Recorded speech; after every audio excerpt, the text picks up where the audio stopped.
Assalamualaikum warahmatullahi wabarakatuh.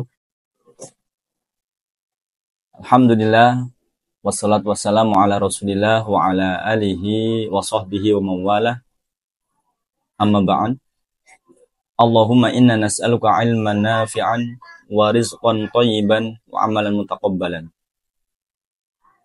Pemirsa yang dirahmati Allah Subhanahu wa taala, pertama kita bersyukur kepada Allah yang senantiasa melimpahkan nikmat kepada kita semua. Allah berikan nikmat kesehatan, nikmat kesempatan, sehingga alhamdulillah kita bisa melaksanakan berbagai amal ibadah pada bulan yang paling mulia ini, yakni bulan Ramadan.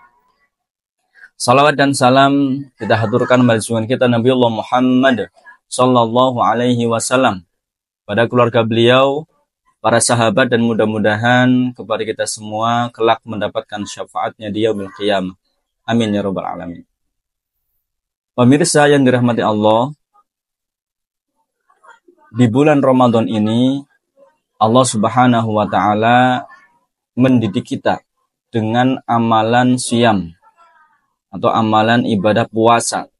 Kita diperintahkan oleh Allah Subhanahu wa taala untuk menahan diri dari segala yang membatalkan puasa, yaitu dari makan, minum, dan juga syahwat dari subuh sampai maghrib. Pemirsa rahimakumullah, di bulan Ramadan ini Allah Subhanahu wa taala mendidik kita dengan ibadah puasa. Di antara hikmahnya adalah agar kita turut merasakan apa yang dirasakan oleh saudara-saudara kita yang kurang mampu, saudara-saudara kita yang membutuhkan, yaitu kaum fakir miskin. Kita merasakan di bulan Ramadan ini ketika kita berpuasa, betapa rasanya kelaparan, rasanya kehausan, lemas. Maka di sini Allah Subhanahu wa taala mendidik kita agar kita semakin peduli, semakin berempati kepada saudara-saudara kita yang membutuhkan. Bukan malah seperti oknum pejabat yang viral, mereka justru malah mengambil haknya fakir miskin. Mereka sudah digaji oleh negara sampai beratus-ratusan juta, bahkan mungkin miliaran setiap bulan, akan tetapi ternyata mereka masih merasa kurang. Mereka korupsi. Akan sampai 190 triliun. Itu adalah jumlah yang fantastis. Kalau kita ketika di desa dapat uang 20.000, 50.000, ini kita sangat bersyukur. Tapi mereka sudah digaji oleh negara miliaran, masih kurang. Maka benar apa yang disampaikan oleh Nabi Shallallahu Alaihi Wasallam, bahwasanya apabila manusia sudah punya satu gunung emas, dia masih menginginkan gunung emas yang lain. Sudah punya 2 gunung emas, masih menginginkan gunung emas yang lain. Kerakusan mereka baru akan berhenti ketika mereka berada di bawah tanah alias di kubur. Ketika mati baru mereka akan berhenti dari rasa rakusnya. Na'udzubillahi min dzalik. Jangan sampai generasi penerus kita kelak mereka menjadi tokoh, menjadi pejabat, menjadi orang penting. Jangan sampai demikian. Jangan sampai di dalam hatinya yang tumbuh hanya rasa rakus, rasa kurang. Itu adalah sebenarnya kemiskinan yang sesungguhnya, ketika hatinya dikuasai oleh rasa rakus. Tapi mudah-mudahan kita didik generasi kita, generasi penerus kita, yang mereka menjadi generasi yang kelak menjadi orang-orang penting, menjadi pejabat, dan mereka pejabat yang beriman. Sehingga ketika mereka mau mengambil hak milik orang lain, ada iman yang mengerem. Dalam hatinya ada iman yang mengingatkan bahwa ini adalah perbuatan yang dilarang oleh Allah Subhanahu wa taala. Pemirsa rahimakumullah, Nabi SAW juga menyampaikan betapa bahayanya ketika manusia sudah terjangkiti sifat rakus. Kata Nabi SAW, "Mazibani ja'i'ani," tidaklah 2 ekor serigala yang kelaparan ursila fi ghanamin, yang dilepaskan di kandang kambing. Kira-kira bagaimana pemirsa? Ketika ada kambing, kemudian di situ ada 2 ekor serigala yang kelaparan. Kondisi kambingnya kira-kira bagaimana? Pasti habis, dikoyak-koyak, bahkan mungkin tulang-tulangnya juga akan dimakan oleh serigala tersebut.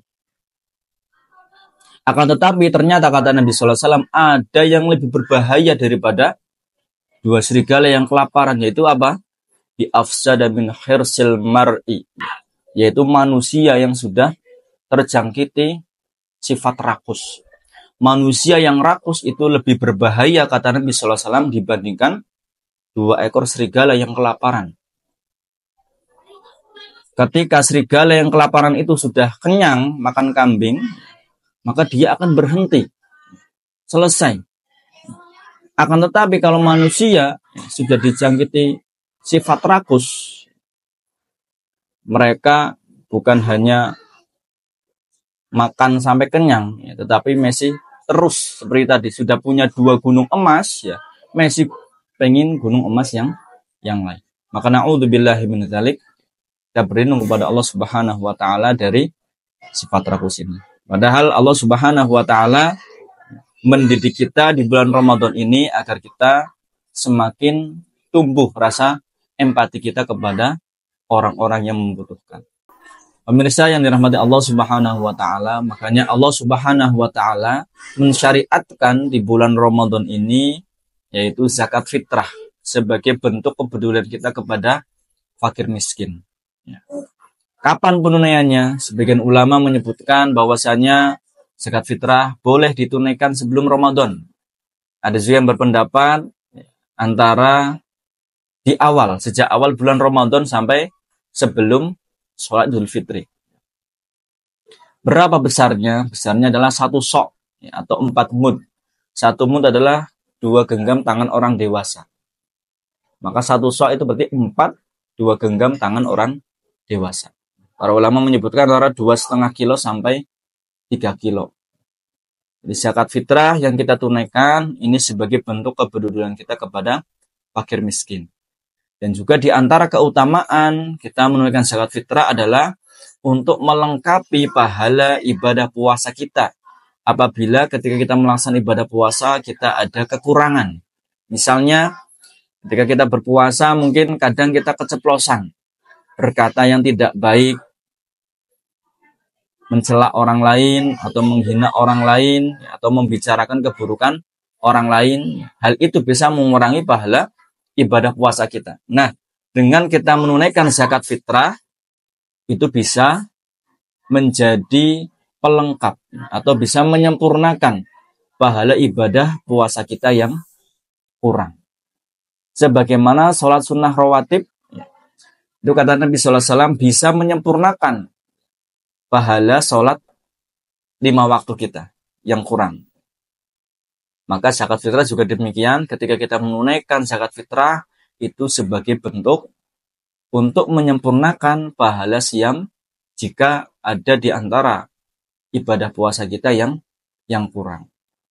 Demikian pemirsa yang dirahmati Allah Subhanahu wa taala, mudah-mudahan Allah Subhanahu wa taala menjauhkan kita dari sifat rakus.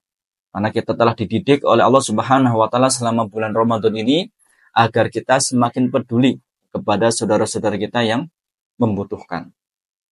Mudah-mudahan juga Allah Subhanahu wa taala menerima semua amal ibadah kita selama bulan Ramadan ini sehingga hidup kita diberkahi dunia sampai akhirat kelak. Amin ya rabbal alamin.